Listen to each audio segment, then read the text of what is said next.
Live. We're here on Grammy Live right now on Grammy.com. Jennifer Hudson and Clive Davis himself. Sir, first of all, congratulations. I mean, thanks so much. It's an exciting night. It's so exciting. You know, it's just memorable. You know, Clive Davis put Sean Combs in position. That's what Clive Davis does. Jennifer Hudson wasn't supposed to be a star. She wasn't industry polished. She wasn't label connected. She got eliminated from American Idol. And that person is Jennifer Hudson. Fantasia, you are safe. But then she went from underdog to Oscar winner. But behind the applause, people were whispering. Her rise was fast, too fast. And right when she reached the peak, something unthinkable happened. The frantic two-day search for actress Jennifer Hudson's missing nephew ended this morning with the worst possible outcome: the discovery of an SUV missing from the crime scene with a boy's body inside. But her career didn't stop. It soared. She was on red carpets. She was performing at the Super Bowl. Oh, say, can you see?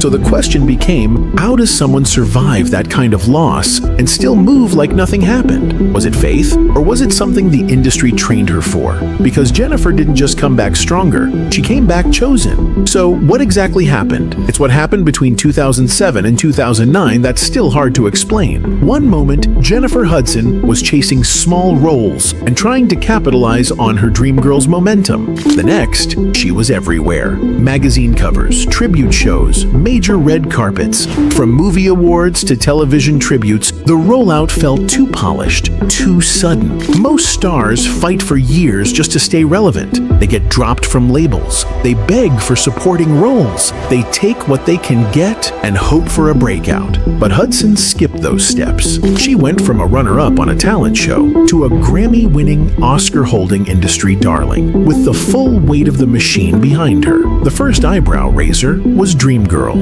It's not that she wasn't great. She was. But Hollywood doesn't usually hand out Oscars to reality show singers on their first acting gig, not without some kind of long-game strategy. And once she won, that was the green light. Suddenly, she had access most actors wait decades for. By 2008, her name was being used differently, not just as a rising talent, but as a solution, a fill-in, a replacement, which is when people started looking closer. Because success that fast, that clean, especially in a business built on gatekeeping, is never random. In the entertainment industry, what you hear publicly is a polished version of reality. The real stories live in the whisper network, the unspoken system of insiders, stylists, assistants, and producers who trade information in coded language. And when Jennifer Hudson's name started circulating, it wasn't just because of her voice, it was because of who was backing her: Clive Davis. Here, guys. Clive, we're here on Grammy Live right now on Grammy.com. Jennifer Hudson and Clive Davis himself. Sir, first of all, congratulations. I mean, thanks so much. It's an exciting night. It's so exciting. You know, it's just memorable. He's not just an executive. He's the executive. The one who built Whitney. The one who launched Alicia Keys. The one who always had a new star ready when the last one faded. In those quiet conversations, people weren't calling Hudson the next big thing. They were calling her the next Whitney. Not as a compliment, as a label, a job title, a succession plan.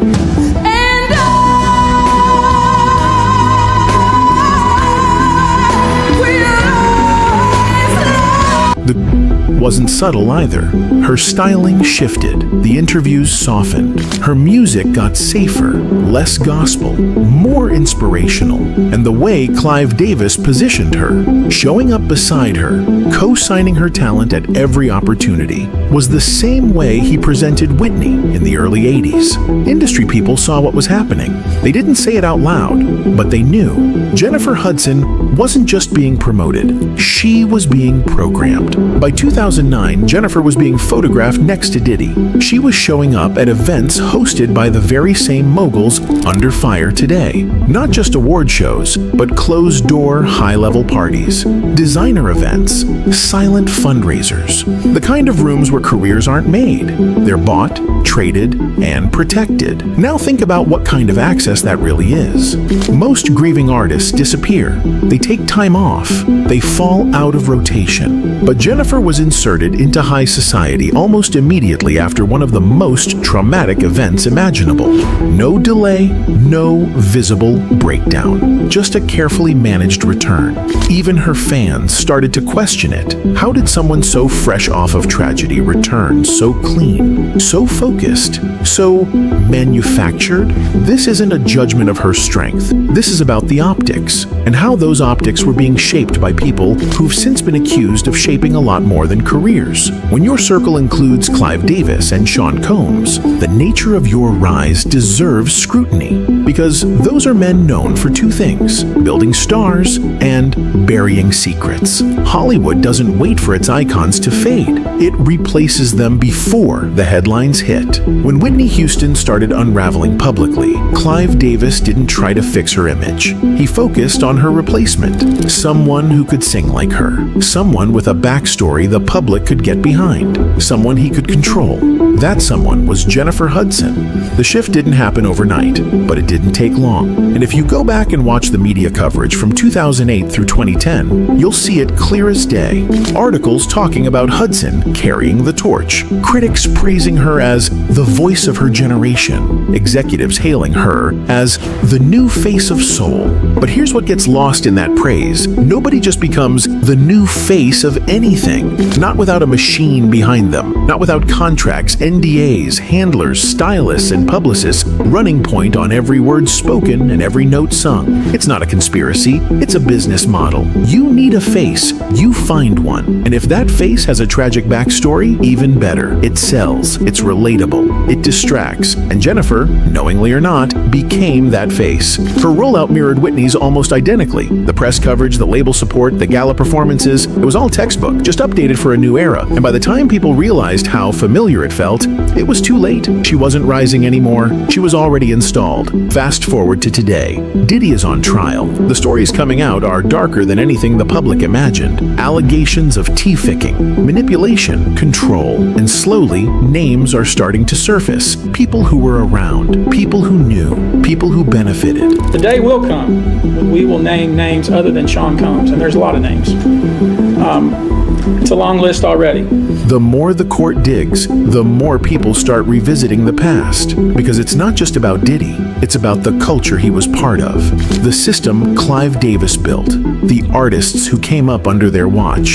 Jennifer Hudson's name is now being whispered again. Not because of a new album, not because of a scandal, but because the timeline, her timeline, keeps overlapping with theirs. She was in the rooms. She shook the hands. She signed the deals. And if this trial continues the way it's going, it's possible, even likely, that more uncomfortable connections will be exposed. Some already are. Now, to be clear, this isn't about guilt by association. Jennifer hasn't been charged with anything. There's no public evidence linking her to criminal activity, but there are patterns. And in 2025, people are no longer ignoring patterns, especially when they involve power, silence, and sudden success. Before the trial gets to week 3, before another name is leaked, before the media turns its lens toward Clive Davis, there's a question we need to ask ourselves. Why was Jennifer Hudson the one chosen to carry Whitney's legacy? And who had to disappear to make that happen? That question stopped being rhetorical on the morning of October 24th, 2008, because that was the day Jennifer Hudson's real life turned into a headline. The day her name would no longer just be tied to red carpets and award speeches, but to blood, loss, and unthinkable violence. The serene neighborhood of Englewood on Chicago's South Side was shattered by the discovery of 3 heinous unalivements. The victims were Jennifer Hudson's mother, Darnell Donnerson, her brother, Jason Hudson, and her nephew, Julianne King. Darnell Donnerson and Jason Hudson were found shot to death inside their home. The body of 7-year-old Julianne King was found 3 days later, on October 27th, in an abandoned vehicle. He had also been shot. The discovery of these crimes was initiated by Hudson's sister, Julia Hudson, who found the bodies of their mother and brother. Realizing that her son Julian was missing, an Amber Alert was issued, sparking a widespread search. Unfortunately, this search ended in tragedy with the discovery of Julian's body, adding another layer of grief to the already devastated Hudson family. The investigation into the deaths quickly zeroed in on William Balfour, Julia Hudson's estranged husband. Balfour had a history of violence and had previously threatened the Hudson family. His relationship with Julia was tumultuous, marked by frequent arguments and a separation. Despite these warning signs, the true extent of his violent capabilities became horrifyingly clear in the wake of the deaths. Balfour was arrested on October 24th, the same day the bodies of Donnerson and Jason Hudson were discovered. Initially held on a parole violation, Balfour was not immediately charged with as investigators worked to gather sufficient evidence. His fingerprints were found on the vehicle where Julianne King's body was discovered, and ballistics matched the gun used in the unalivements to a weapon associated with Balfour. In December 2008, William Balfour was formally charged with 3 counts of first-degree M and 1 count of home invasion. The prosecution's case rested heavily on physical evidence and witness testimonies that placed Balfour at the scene of the crime and linked him to the demises. The trial of William Balfour began in April 2012, nearly 4 years after the unalivements. During the trial, the prosecution painted a picture of Balfour as a jealous and vengeful individual who could not accept Julia Hudson's decision to leave him. They argued that his actions were driven by a combination of spite and possessiveness. Key evidence presented during the trial included the testimony of neighbors who heard gunshots and saw Balfour at the Hudson residence around the time of the unalivements.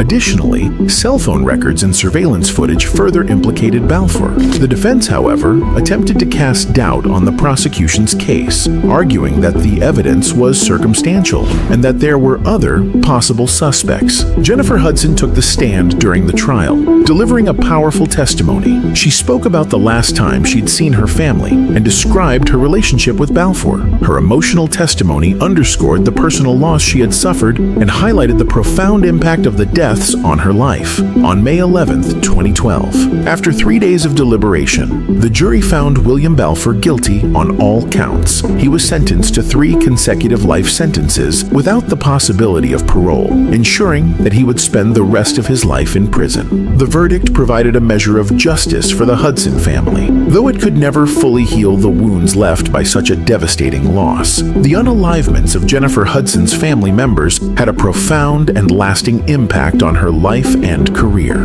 At the time of the tragedy, Hudson was at the height of her success, having recently won an Academy Award for her role in Doughty Dreamgirls and achieving critical acclaim as a singer. The sudden and violent loss of her loved ones was a shock that reverberated through her personal and professional life. In the immediate aftermath, Hudson took a step back from the public eye, canceling appearances and postponing projects. Her grief was palpable, and the media coverage of the case added to the immense pressure she faced. However, Hudson's resilience and strength became apparent as she gradually returned to her career, channeling her pain into her music and performances. In 2009, Hudson made a powerful comeback at the Super Bowl Sarinra, where she delivered a poignant rendition of the national anthem. This performance was seen as a testament to her enduring talent and resilience. Later that year, she released her second studio album, I Remember Me,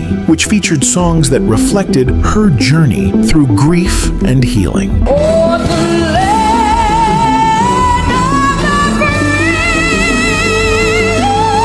Hudson also established the Julian D. King Gift Foundation in honor of her nephew, Julian King. The foundation focuses on providing stability, support, and positive experiences for children of all backgrounds, aiming to ensure that Julian's memory lives on through acts of kindness and generosity. My sister and I started the Julian D. King Gift Foundation, and so we give back to unfortunate kids and make sure they have the school needs they need. And we also have a toy drive on the holiday season. However, in 2016, Balfour broke his silence, granting a rare interview to ABC7's Chuck Goody from the confines of Pontiac Correctional Center in Illinois. You didn't understand why you would have been considered a suspect? No.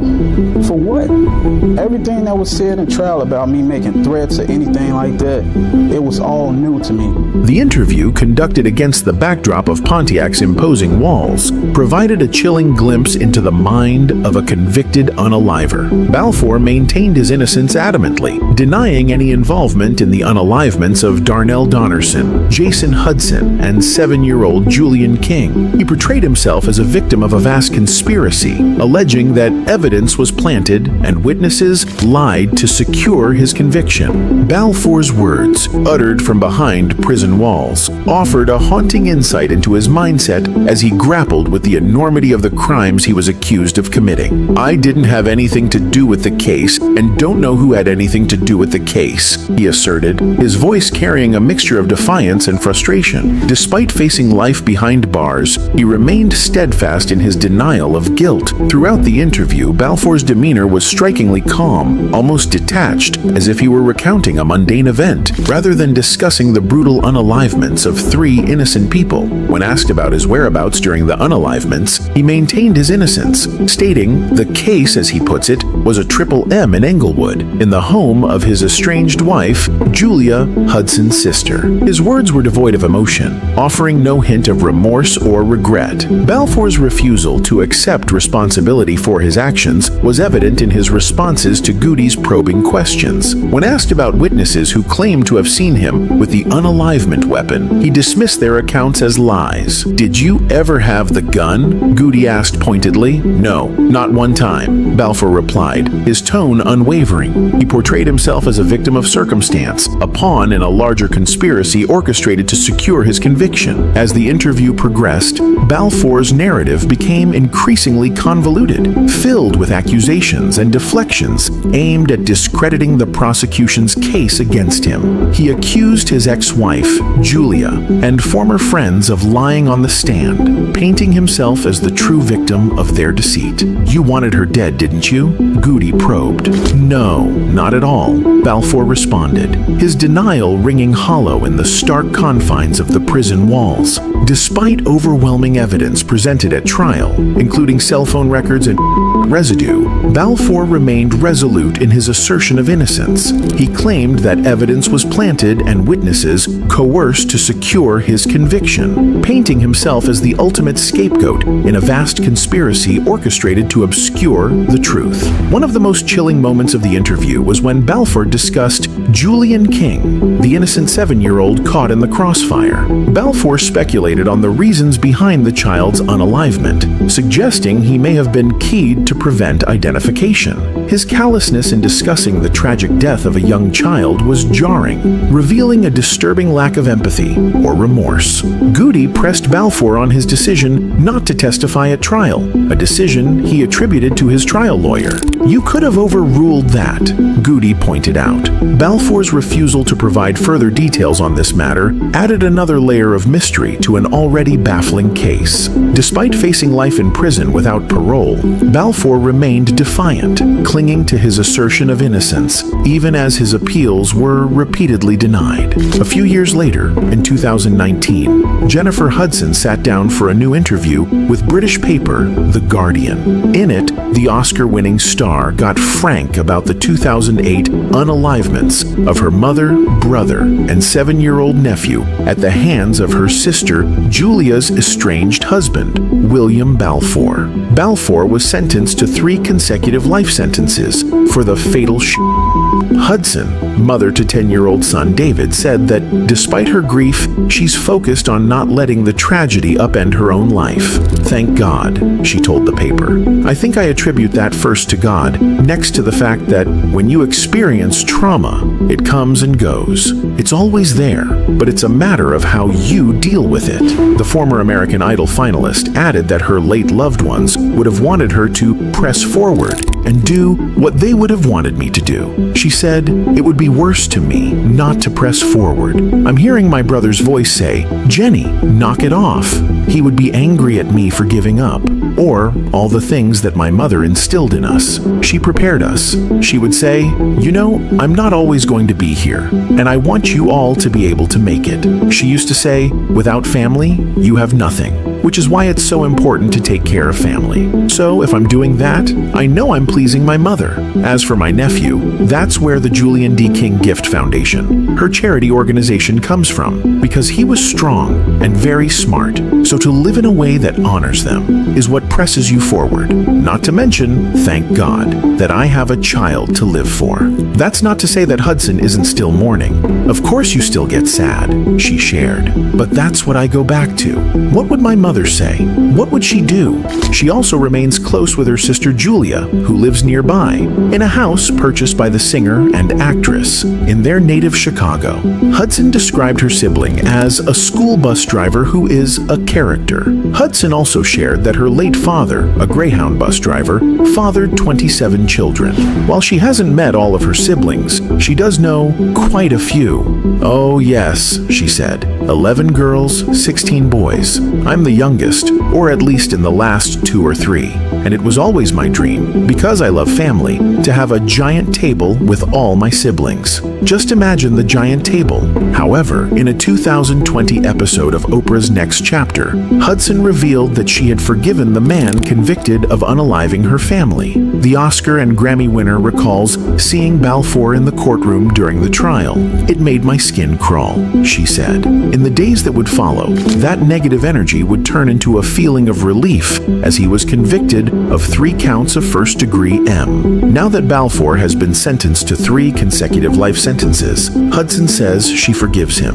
"For the most part, it's not his fault," said Hudson. "It's like what he was taught and how he was brought up. We tried to offer love. He was so far gone, he couldn't even see that. He never had a chance." As for the impact of the unalivements 4 years later, Hudson says, "There's so many shocks involved in it. Like, who do I grieve for first, or who do I start with? Of course, I'm going to think of my mother, because it's my mother. I think of her a lot. Next, I think of Julian, or my brother. I have moments where it's bits and pieces." Hudson admitted she hasn't visited the gravesite of her slain family members since they were buried. "Now I want to go because I feel like we've accomplished this. We've done this. We got justice for you. I can't come back here empty-handed. I've come back with justice being served." However, this was weird for fans because most of them could not understand why she would be so quick to forgive and let go someone who unalived her family. You see, rumors of secret societies and occult practices have long plagued the entertainment industry. Hudson's rapid rise to fame and the tragic timing of her family's deaths have led some conspiracy theorists to link her to the so-called Illuminati, suggesting she made a sacrificial pact. They argue that her success came at the cost of her family's lives, pointing to the eerie alignment of events. For context, following the death of her family members, Hudson took time away from the public eye to grieve and heal. Her return was marked by a deeply emotional performance of the national anthem at the 2009 Super Bowl, which was her first public appearance after the tragedy. This performance was not only a testament to her vocal prowess, but also to her resilience and ability to channel her emotions into her art. In 2008, Hudson released her self-titled debut album, which was met with critical and commercial success. The album featured hits like Spotlight and earned her a Grammy Award for Best R&B Album. She continued to release successful albums, including I Remember Me and Judd, showcasing her versatility and growth as an artist. Hudson's music often reflects her personal journey, with themes of love, loss, and empowerment. Her powerful voice and emotional depth have earned her a place among the most respected vocalists of her generation. Beyond music, Hudson has made significant strides in acting and television. She appeared in several films, including In the City, The Secret Life of Bees, and the critically acclaimed musical Cats. Each role has demonstrated her ability to convey complex complex emotions and connect with audiences. Hudson also found success on television, joining the coaching panel of The Voice in both the UK and the US. Her charismatic presence and insightful mentoring have made her a favorite among contestants and viewers alike. Additionally, in 2021, she portrayed the legendary Aretha Franklin in the biopic Respect, a role that received widespread acclaim and further solidified her status as a versatile and talented performer. In any case, Jennifer Hudson is not the first artist to prosper in the wake of such a tragedy. Take A$AP Rocky, for example.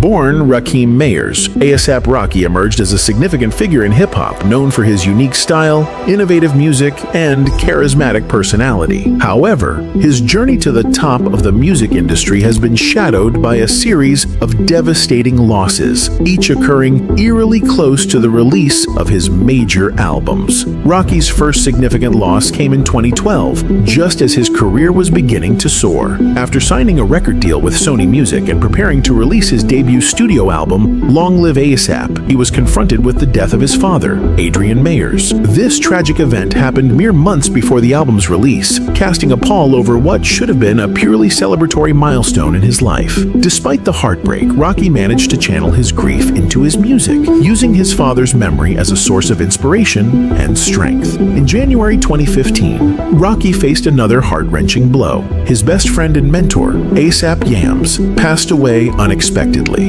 Yams, whose real name was Steven Rodriguez, was a co-founder of the A$AP Mob and played a crucial role in shaping Rocky's career and the group's distinct sound. His death occurred just 4 months before the release of Rocky's second album, At Long Last A$AP. The loss of Yams was not only a personal tragedy for Rocky, but also a significant blow to the entire hip-hop community, which mourned the loss of a visionary talent. In interviews, Rocky has often spoken about the profound impact Yams had on his life and career, highlighting the deep bond they shared. The string of tragedies continued in 2018, when Rocky lost his half-sister shortly before releasing his third studio album, Tested. This loss added another layer of sorrow to his already heavy heart. Rocky has expressed his belief that there is a strange, almost fateful connection between his personal losses and the timing of his album releases. He told Genius that every time he is on the verge of unveiling a new project, he loses a loved one. This recurring pattern of loss has not only affected him personally, but has also shaped the themes and emotions present in his music. Loved one. I don't know, man. Every time I put out an album, or every time I'm about to release an album, for some strange reason, man, you know what I'm saying? In any case, the fact that nobody knows for sure if these celebrities have sacrificed people close to them does not mean that it doesn't happen in Hollywood. However, until we have solid evidence, fans can only continue to speculate. Anyway, that's it for this video, folks. Bye.